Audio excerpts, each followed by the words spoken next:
Hello and welcome to History Happy Hour. We're here for episode 3. History Happy Hour brought to you by Lehigh Valley Passport to History.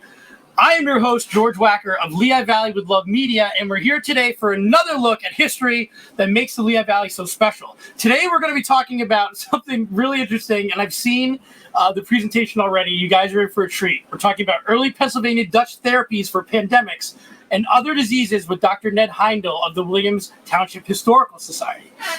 Again, I've seen the presentation, and you guys are in luck. But first things first, we want to talk about why we're here. History Happy Hour is brought to you by Lehigh Valley Passport to History. It's a partnership of 28 and growing historic sites and resources in and around Pennsylvania's Lehigh and Northampton counties. The group aims to connect you with historical sites to see and things to do throughout our region. History Happy Hour is a series designed to bring Lehigh Valley history wherever you watch these things, along with a recommended drink from a local brewery or a distillery partner, which we're going to get into in a second. If you would like more information about upcoming events, or if you're in an organization that would like to join the group, visit Passport to History's website at www.lehighvalleyhistory.org. I'm going to bring it up here.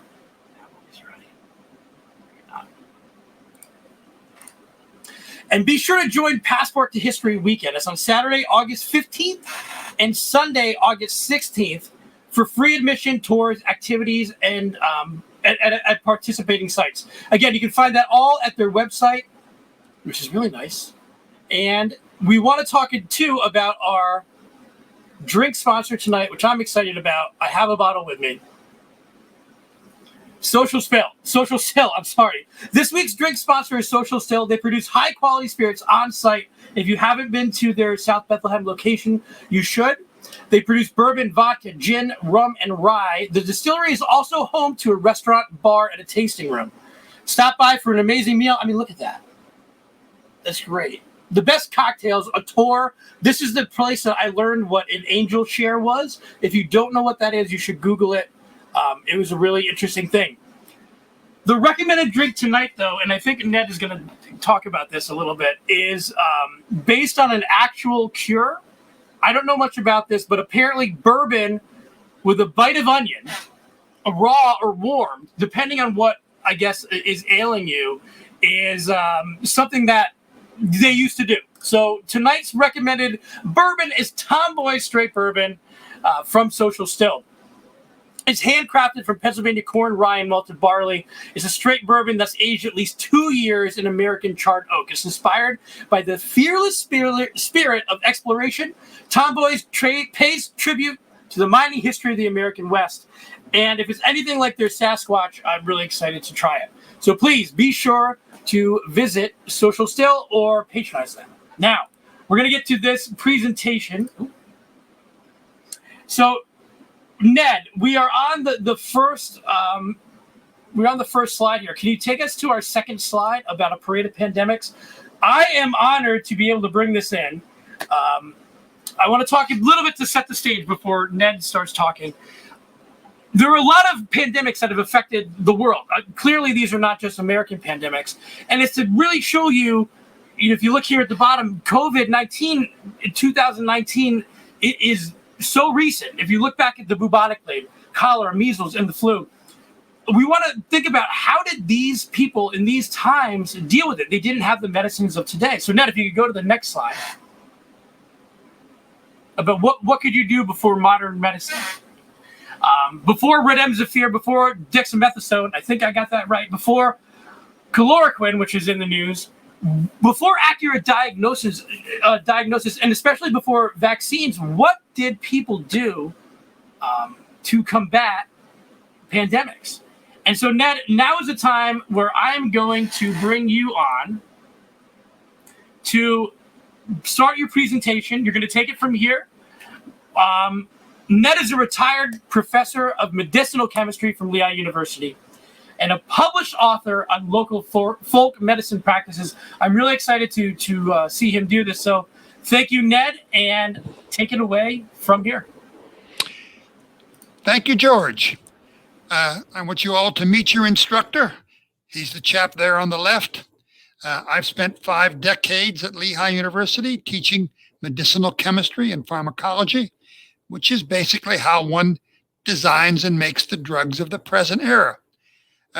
5 drug projects that I've worked on have gotten into the clinic, and 2 of them have made it to market, which is not that bad a record for 5 decades in medicinal chemistry.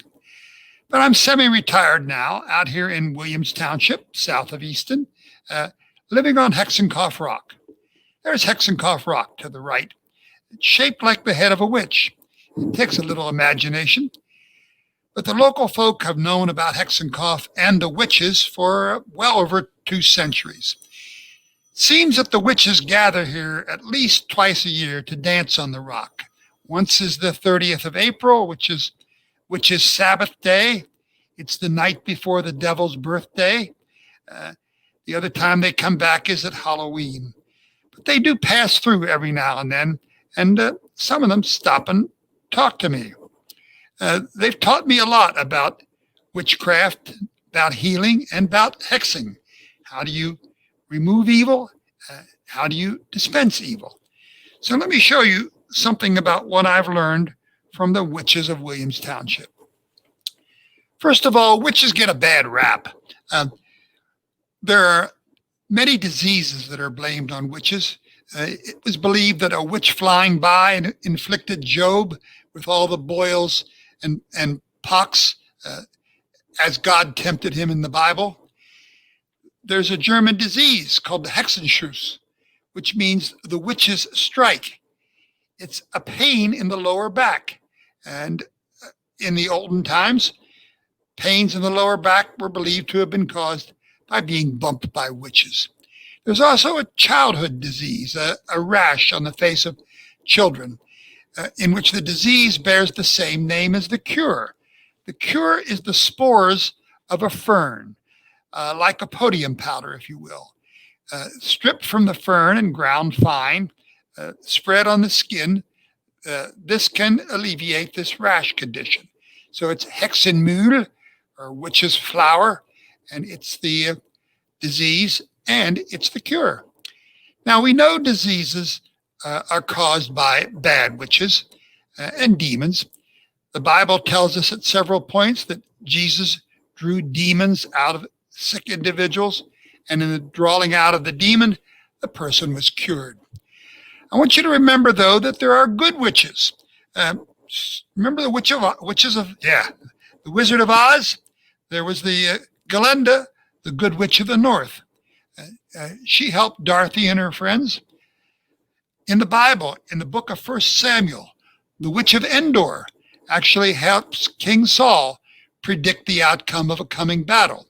So you can have good witches and bad witches. It's the bad ones you got to worry about. Now, as I said, we're out here on the Witches Superhighway, leading from Easton to Hexenkopf Rock. Hexenkopf would mean witch's head, but some of the old timers translate it as witch's headquarters because they know that the witches come here at least twice a year. When they pass through, some of the good ones stop and talk to me. A few years ago, I met this one, and she told me about being a Hexenmeister. A Hexenmeister means a master of hexes. And Hexenmeisters can do a lot of good. They can cast out other hexes and curses placed on sick individuals by bad witches. They can also transfer illness to some inanimate place.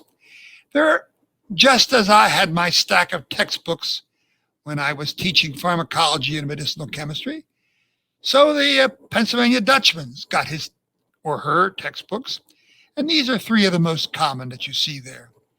The one on the right actually begins in Northampton County.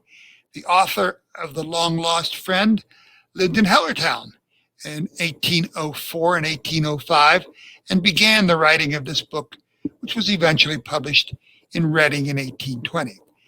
But within the covers of these books, all of which you can still buy, just Google their names, they're available online. In fact, the one on the far right is free. It's considered one of the sacred texts of humanity. And at a website called The Sacred Text, you'll find the complete edition of Der lange verborgene Freund, or the long-lost friend. So pick up the book, learn about it, and you can become a practitioner. Practitioners are called powwow doctors. They're called Hexenmeisters. And they're sometimes called Brauschers. All of these are names for the Pennsylvania folk doctor engaged in curing and in transferring hexes. Now, the witch told me a secret.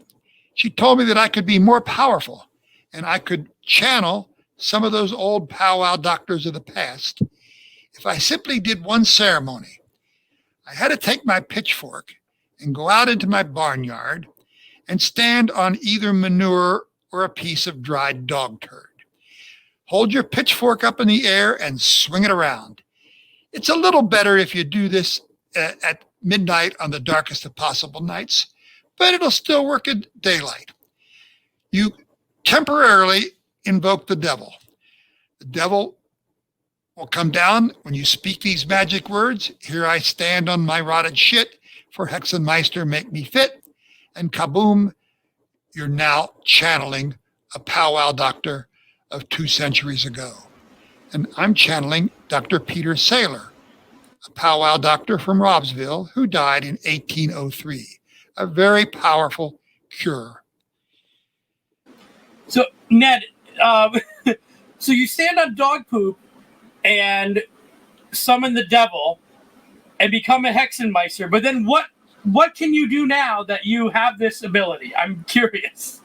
Oh, we can do a lot of things. We can help mankind in many ways. I'm going to give you a couple lessons on what a Hexenmeister is trained to do, coming right out of the powwow books.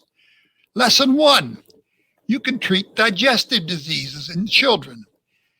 My grandma did this. She was not a general all-purpose Hexenmeister or powwow doctor, but she did have a number of cures for hiccups, diarrhea, vomiting, upset stomachs, the kind of conditions that kids have. I'm going to teach you one of these because it's a lot better than taking Pepto-Bismol.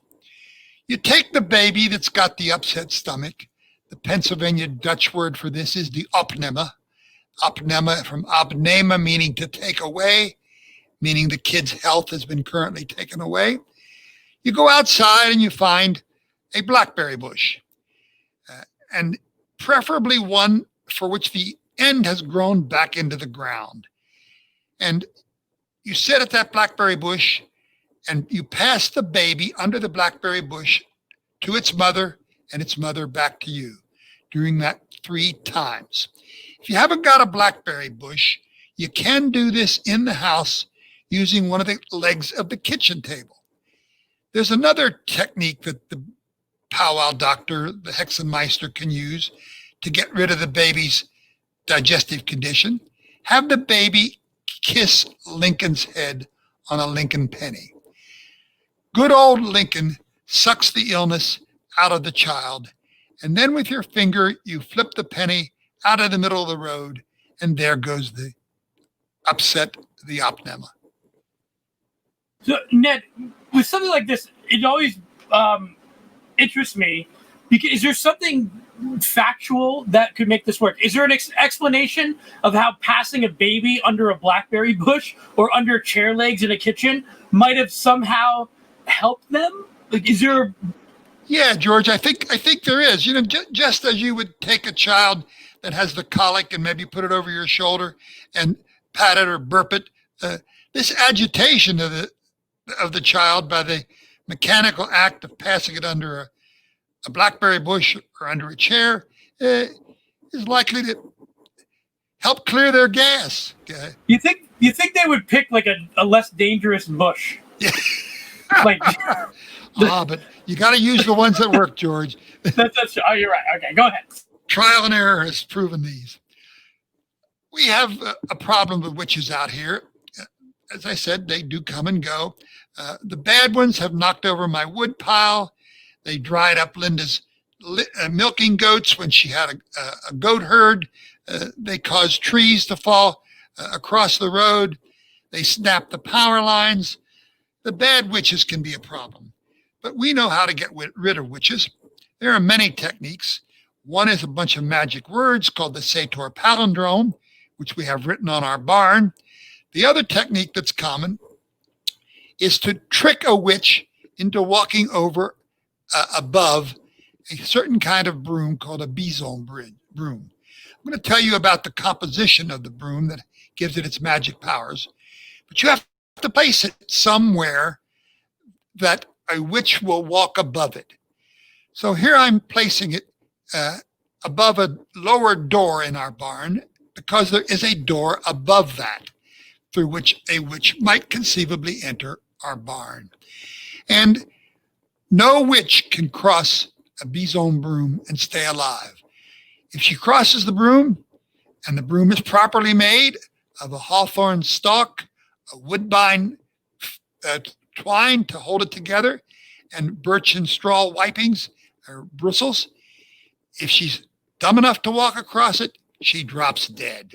It's a surefire termination of witches. So witches are, I'm sorry, not witches. Brooms are always, I always see brooms with witches. Do you know any other ways in which you can hurt a witch with a broom? I mean, this seems interesting. Yes, sometimes it's your wife who's the witch, and you may guess that your wife is a witch because she leaves you in the middle of the night, flies off on a broom. If you want to hurt a witch and not really kill her, get to her broom when she's not around, spread the birch and straw wipings at the bottom, and stick your male member through it. Now urinate through the broom. Not on the broom, because she'll smell and sense that. But you can gain power over a witch by sticking your male member through the broom and urinating. Now, next time she takes off, she'll only get about 20 feet, and she'll crash headfirst into the forest or into the ground. That teaches her a lesson, and you can at least break her of the habit of flying out at night. Third lesson I'd like to give you is how to retrieve stolen goods. Witches and other people too, there are plenty of thieves out here who steal. How do you bring back stolen goods? Well, one of the lessons that a Hexenmeister learns is to reverse thievery. The name in Pennsylvania Dutch is Halprod. Halprod means the front running wheel. It's the front right wheel on a buggy. Now, you need a buggy to do this, but the halprod or the guiding wheel has to be jacked up off the ground with a piece of wood so that it freely spins. You then take a piece of paper on which you have written what you think has been stolen from you on the piece of paper and tie it under the wheel. Now, slowly turn the wheel in the reverse direction while reciting, turn back, the goods of your heist. I command you, thief, in the name of Christ. And what will happen, guaranteed, is the thief that stole the object will bring it back walking backwards. And the thief has returned my favorite box of cigars. Okay, that's interesting. But what can Hexenmeisters do about pandemics? I mean, this is... Yes, yeah. That's the subject of the art. I just tried to give you a couple examples here of what Hexenmeisters can do in general. But now let's take a look at what you can do about pandemics. The most common cure is the one we're here to celebrate today. It's called the Dutchman's Cure for the Contagion. You need a good bottle of bourbon. And as George just said, Tomboy Bourbon by Social Still fits this a T. Handcrafted from Pennsylvania corn and rye and barley. In the olden times, the Dutchmen used local whiskey. It was considered more reliable than the more expensive national brands that were shipped in. But what you need to do is to alternate a jigger of whiskey with a slice of onion. Now, raw onion is a little hard to take, but we'll show you how to solve that problem. But this is the cure you find in most of the old Pennsylvania German healing books. Wait, are you going to do this now? Are you going to? I will do it in a few minutes. I'm sorry. No, I want to get ready. Okay, go ahead. Okay. I want to show you some of the other cures that have been published because I think you will see by comparison that the Pennsylvania German's cure is the most reliable. This is what's called an English gentlewoman's cure, sometimes also called polypharmacy, because the recipe contains a god-awful mixture of dozens of components. This is called Dr. Burgle's antidote.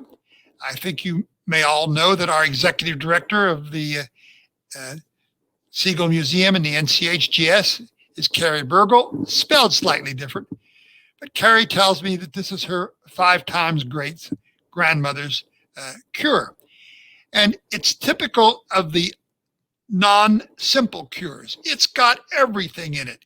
It's got a pulverized set of roots, of cinnamon, of bark, of Virginia snake root, ginger, black pepper, nutmeg, all of this boiled in 3 pints of muscadine wine. Now, don't boil the wine too much or you lose all the alcohol.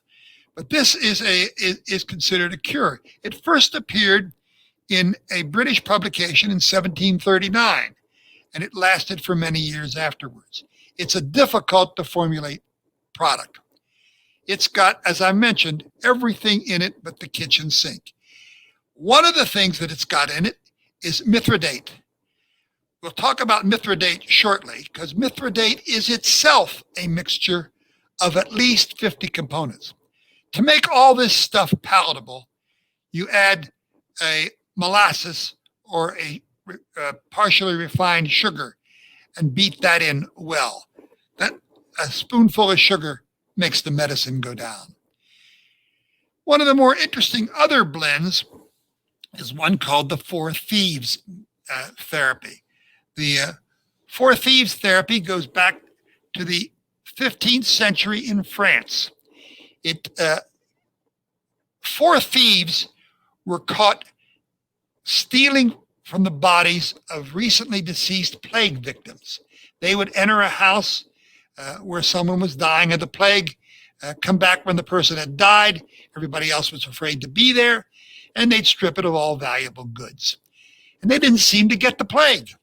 Well, they were captured and taken to trial, and they were sentenced to be hanged for robbing from the dead, when the thieves suggested they would give humanity their cures in return for their freedom.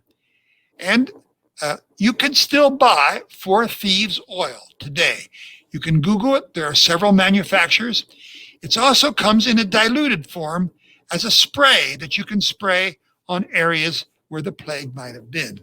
It's an interesting blend of cloves, lemon, cinnamon, eucalyptus, and rosemary.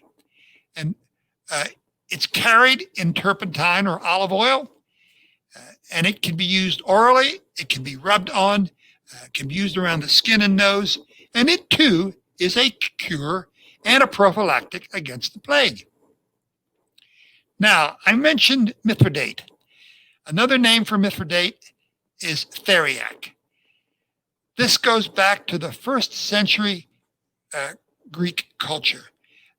The preparation theriac is named for a king named Therius V. Talk about components. 64 components pulverized together and allowed to age. Give you just a few of them.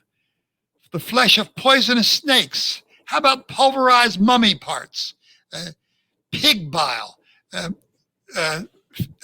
animal feces, plenty of opium, plenty of red wine, and a lot of honey.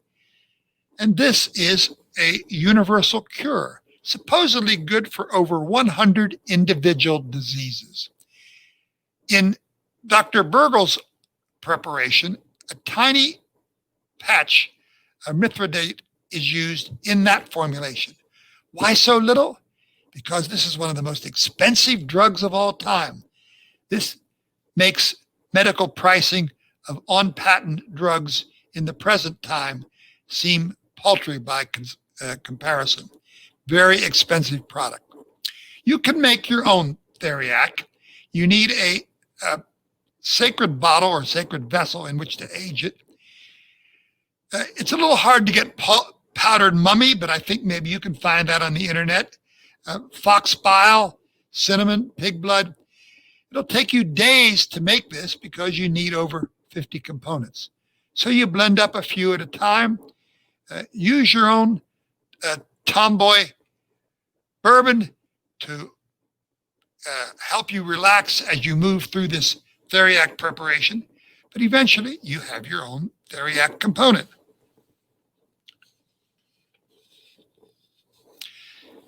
Now, you've seen a number of different cures. What cure do you think you would prefer most? Well, I hope you, as a resident of the Pennsylvania German county of Northampton, would realize that the preferred cure is the Dutchman's cure. The onion, social still bourbon, and alternate them. Now it's time to try the cure. I'm going to show you on my PowerPoint how to put it all together, and George may show you how to drink it. The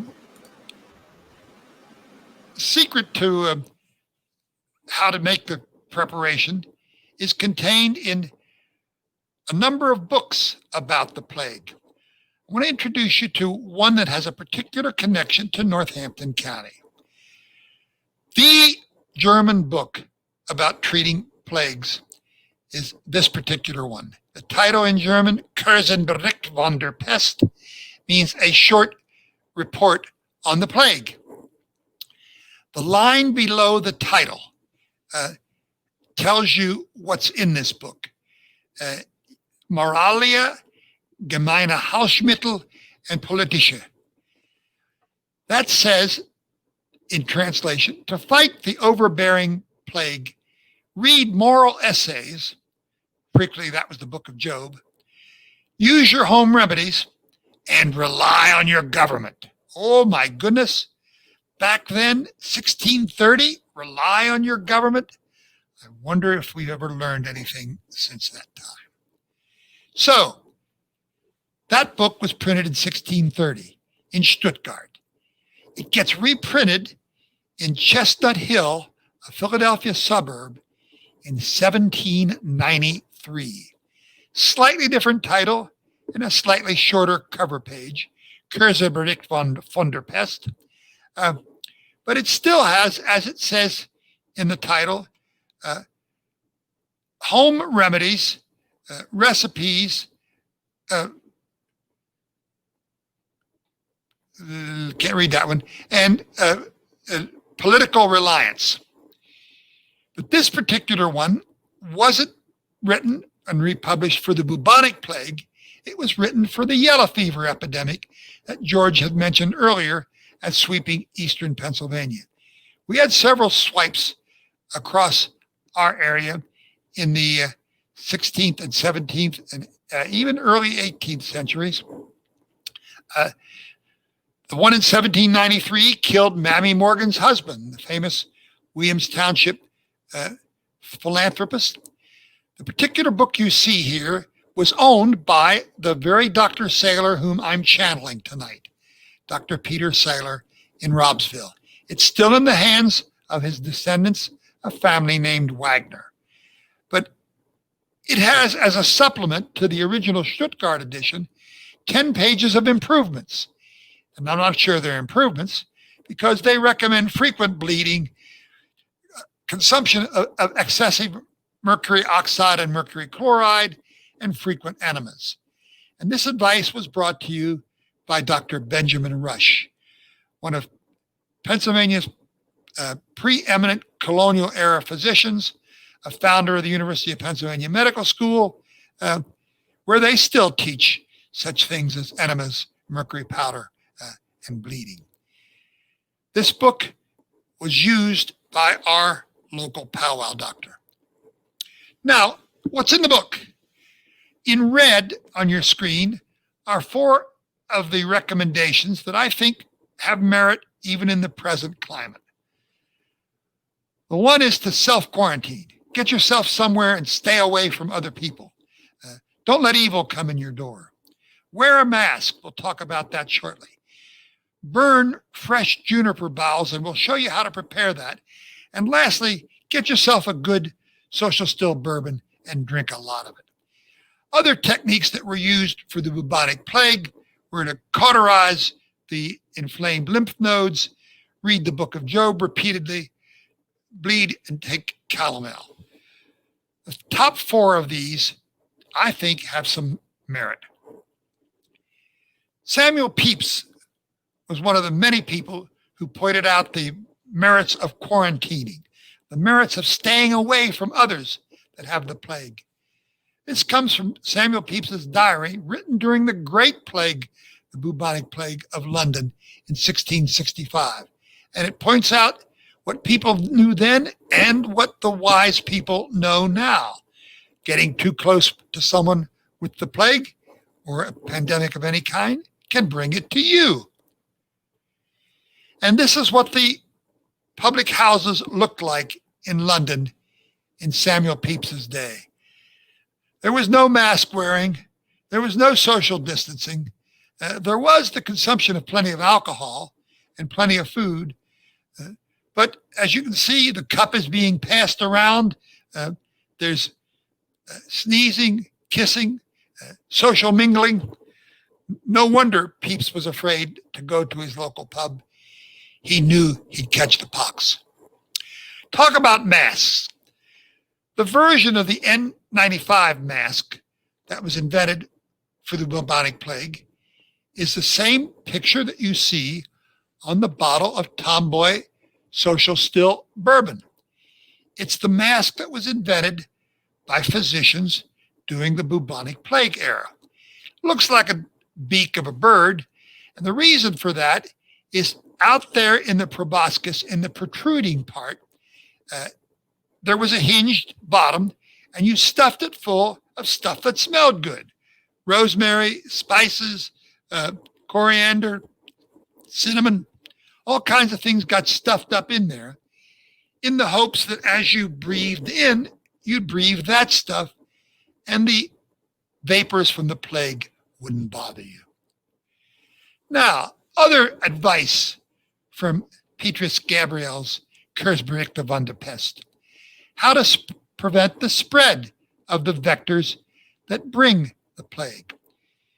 The recommendation is to cut fresh junipers. Now, we happen to have a juniper tree. Cutting it when the berries are ripe is ideal. Cut a handful of the green bough portion of the juniper. Don't dry it. Bring it back to your house, and using barbecue grills, tubs, or anything you can find, ignite the juniper bush from below, and clouds of smoke will come out. It will smoke for hours if it's green juniper. And if you create these smoke turbines at each of your doors and each of your windows, the evil spirits, the mosquitoes, the rats with the fleas, whatever is carrying the plague of that era won't enter the house. It's best to have your powwow doctor do this while wearing the magic amulet, the so-called Hexenfuß, and you too can block the entry of the plague into your premises.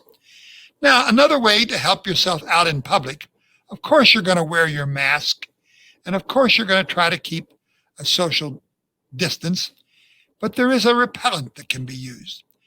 The repellent is the pulverized sap of a fern that grows in the Levant area, in Palestine, Iran, Iraq. It's called asafoetida. Asafoetida was widely imported into the colonies in massive quantities by the Pennsylvania Germans for its use in a repellent amulet. It has very few other uses, although sometimes it is used in cooking to add a distinctive odor. The Pennsylvania Dutch recommend it in all of the powwow books. It's recommended that it be placed into an amulet, which can either be a piece of cloth with some of it inside folded in, frequently stuffed into a red bag and worn around your neck. I give you the German translation of Asafoetida, Teufelsdreck. That means devil's crap. And it really does smell like devil's crap. Wearing this around your neck, you won't have to worry about social distancing. Nobody's going to come close to you. Now, this is what we're here about. The true Pennsylvania Dutch ritual for curing the plague or protecting yourself from it. George, get your bottle ready. Slice yourself some nice slices of onion. Put them on a grill. The reason for that is you need to soften them up, but if they're too hard and crunchy, they'll all fall apart. Grill them for a few minutes. Take your jigger of social still and start the ritual. A bite of the onion, a jigger of whiskey. And a bite of the onion, a jigger of whiskey, a bite of the onion, a jigger of whiskey. Continue this until all pandemic problems are solved for you as an individual. Nothing will bother you the rest of the night. And I give you the proven remedy of the Pennsylvania Dutch. So, are you telling me that the best thing that we can do is to drink social still whiskey and like a shot of social still and then a bite of an onion, cooked or not cooked, and then more shots of social still whiskey? I guarantee it. I have not had COVID-19, bubonic plague, polio, or any of these pandemics that have passed us in the past. I'm sold. Okay, I hope so. All right, go on. Now, it's time to get serious about this. There is an expression in Pennsylvania Dutch, der Poken lässt sich nicht schuppen. This means don't trifle with the plague. Take it seriously. That's a problem that was had in the old days. You saw the people cavorting in the London pub in Samuel Pepys's time, not worrying about disease or transmission. You see it on the television today. We don't seem to take our plagues seriously. The plague can be mumps, tuberculosis, the pox, the flu, measles, or Schwinzug, that's consumption. Take the plague seriously. Now, it's time to wrap up. I have introduced you to Hexerei and to what it means to be a Hexenmeister. I might tell you that there are ways to reverse being a Hexenmeister, and I'm about to do them. You can read the 6th and 7th book of Moses backwards. You can take off your garments and pray to the Lord. And there are other techniques of backing out of it. But for the time being, you are a member of my coven. We have gathered today and we have learned something about Pennsylvania German folk medicine. We have not used any curses. We have used only curative techniques. But I want to introduce you to one curse and show you that as a group, if we repeat these words together, we can defeat an objective. Our objective could be to wipe out COVID-19. It could be that to stress that Black lives matter and that the injustice in our social system needs to be addressed. Or it can be another special cause. The curse is very simple. I'm not going to translate this for you. I'm going to send you to your Google translator and have you look it up. But du Herrenson, du Herrenson, du Herrenson, verdammt soll's du sein. Du Herrenson, du Herrenson, du Herrenson, verdammt soll's du sein. Ah, it's working. It's working. I can feel the COVID-19 vanishing. But I have one particular objective that I'd like you to join in before we go to our general question period. Let's tack this objective, the Penneast Pipeline. The Penneast Pipeline is planned to cross the sacred ridge of Hexenmeister, not far from the Witch's Head herself. The witches have decided they are going to invoke their powers, but our coven today can help. So while thinking of the objective of the termination and non-construction of a pipeline, du Herrenson, du Herrenson, du Herrenson, verdammt soll's du sein. Okay, now it's time to ask you for questions for the evening and for me to gently back out of being a Hexenmeister. George? All right, Ned, yep, I'm here. Can you hear me, Ned? Yes, I can. Sure. So if you want, you can bring up the your browser back up. I do have a couple questions for you. Okay. I have some that we talked about earlier that you sent to me, but I did have one from a viewer who asked, "Are there any PA Dutch cures for poison ivy?" Oh yes, plenty of them. Jewelweed is a cure. A pulverized mineral base made of iron oxide and zinc oxide dries it up.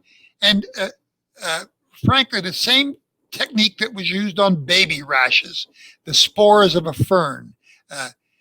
There are many herbal techniques for poison ivy, and those are just a few. And I'm Pennsylvania Dutch. It's part of my heritage. And I'm sad to say that I'm not really as familiar with this as I feel like I should be. Can you explain to me a little bit? Like you have the amulet. We know I know about hex signs. I have some in my own home. Like where did like some of these symbols come from, or what do they mean to you? I'm just more curious about like the symbolism of some of these things. That's a very good question. First of all, this particular symbol of the star within the circle in Pennsylvania Dutch lore is called the Hexenfuß, the witch's footprint. And the mystique goes like this. It is said that the witch's hoof is star-shaped. If one witch sees a witch's footprint anywhere, she'll know that one of her sisters has been there and she won't come. So although the witch's footprint in my amulet is sometimes thought to be a source of evil, it's actually a preventative from having a witch bother me. Other kinds of magical incantations are the so-called Sator palindrome. I'm going to encourage you to Google that. S-A-T-O-R. Just Google Sator and you'll find all about it. It's a magic array of 5 words. Sator repe tenant opera rotas. And this is an expulsion of witches, and it's a protection against witches visiting you. So, Ned, I'm also curious, when we know about Pennsylvania Dutch history, and a lot of it's still prevalent, but when did the change happen between going to a Hexenmeister or using that a powwow doctor to going to an actual physician? Was it in the 1950s? Was this something that Pennsylvania Dutch people are still doing today? Yes. Well, first of all, Pennsylvania Dutch people are still doing it today, but there's very limited access to Brauschers, powwow doctors, and Hexenmeisters. There are a few practicing Hexenmeisters. One chap writes books about it, claims that he has the power. The shift is important because it corresponds with an event in modern history. In the 19th century, in fact, 17th, 18th, and 19th century, the history of medicine calls this the heroic period. Not that the physicians were heroes, but to anybody who survived their therapy was a hero. This is when you bled. This is when you gave enemas. This is when you induced vomiting. One particularly nasty thing was something called a pressurized clister, which was a bag of warm salt water that they stuck up your butt and squeezed. So all of this stuff was designed to expel the body's fluids, the bleeding, the purging, the puking. And people actually died by going to orthodox physicians. It was dangerous. I'm surprised that anybody went to any of them after they heard the reviews from their friends who just came from one. Yes, well, what happened there? A survey in the Pennsylvania Dutch countryside that was conducted in the 1870s showed only about a third of Pennsylvania Dutch folks went to an MD. The rest of them went to a Brauscher, a powwow doctor, or relied on home medicine. You were more likely to be killed than cured. But about 1904, as a result of a study that President McKinley started, obviously before he died, and was continued by Andrew Carnegie, a study was done of American establishment medicine and by a group of outsiders. And the conclusion was, this stuff is pretty deadly. They got to stop this crap. And the Flexner Report, which is what it was called, was the beginning of the revolution that brought us modern medicine. And the clause that above all do no harm derives from the Flexner Report.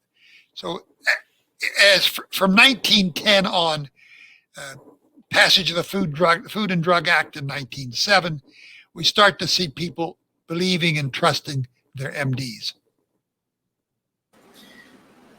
And yeah, this really can. One other question I have here is with the whole Hexenmeister lifestyle. Like, is that something that you can ever leave? I mean, once you become a Hexenmeister, is that it? Like you're in it?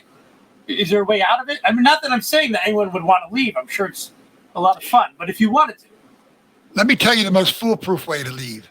It is to take the powwow books that you have been using, especially the 6th and 7th book of Moses, because that's the most evil, and tie them into a pillowcase or a cloth bag and throw them into the Delaware River.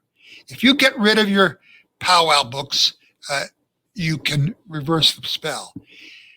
But one particular one, the 6th and 7th book of Moses, if you patiently read it in reverse, you can back out of the Hexenmeister status, and a prayerful plea to God can also reverse it. So it's reversible. I have a serious question. What do you think of Ouija boards? Is that silly? Is that something that's, I don't know. I mean, this is out of left field. I'm just curious because a lot of this type of stuff, like, it's really interesting, the things that you're mentioning. Are Ouija boards like a silly thing? You know what I'm talking about, right? Yeah, I do. You know, Okay. most of the cures that I talked about today, except those that were herbal, those that involved the saying of phrases, the passing of the baby under, these have a strong psychosomatic component. You must really believe that it's going to help you and cure the condition. There's a very common phrase in Pennsylvania Dutch, hele, hele, hinkeldrek, bis morgen frei, get alles weg. Ha ha, chicken poop. By tomorrow morning, you'll feel better. All this stresses that belief in the cure is a powerful step toward having the cure. The Ouija board is a little like that. If you know an outcome subconsciously that you want to happen, as your fingers move the platen around on the table, you'll find that it's spelling out what you really subconsciously want it to spell. So I think there's a hint of positive activity to a Ouija board, George. And is that part of like what tradition is? You know, tradition is celebrating these things that connect us to our ancestors and family. And while we know that maybe some of them might be silly, like you just said, there is an effect that believing in something can actually have on a person. Yes. The belief is the greatest power of all. It certainly seems to help in diseases, and there's plenty of cases of strong belief and, of course, blended with modern medicine, helping you get through the most difficult of medical challenges. Sure. So, Ned, we have gone over by 21 minutes, which is fantastic because I think we have viewers still watching. So it doesn't matter. I think it was great. This is one of the most fun times I have had in the last few months. I really have to admit, I'm really curious to kind of go back into this presentation and watch it again. It's interesting. Is there any? Well, yeah. Oh, yeah. I see your social still, and I raise you my empty one, which is sad. I need to go back. Whatever's left in there, take it. I've got an inch left in mine. Do you have any onions? Alas, no onions right now. I'll get those later. I'll give it up. So, Ned, let's cheers. Go ahead. Cheers. Cheers. And to finish this up, I want to say thank you, of course, Ned Heindel, a retired professor in medicinal chemistry from Lehigh University. Is there any way that you want to tell people to find out more about you, or I don't know, or to learn more about Pennsylvania Dutch history? Well, just Google me; you'll find plenty out. But also Google Hexenkoff. There's a book about Hexenkoff which you can buy at the gift shop at the Siegel Museum, which will tell you a lot of these various cures and their association with the witch's headquarters rock. Excellent. So that's my story for the day. Ned, thank you so much. Thank you, Joe. Everybody, we talked about social still over and over. We want to make sure that everybody goes to lvhistory.org to learn more about Lehigh Valley Passport to History. Be sure to check out the upcoming Passport to History weekend on Saturday, August 15th and Sunday, August 16th. And social still, I have to refill this. I saved this for quarantine. I'm out. I have to go back in. Thank you. And Ned, this was an absolute pleasure. Thank you so much. Thank you, George. Okay. And good night. Thank you, everybody.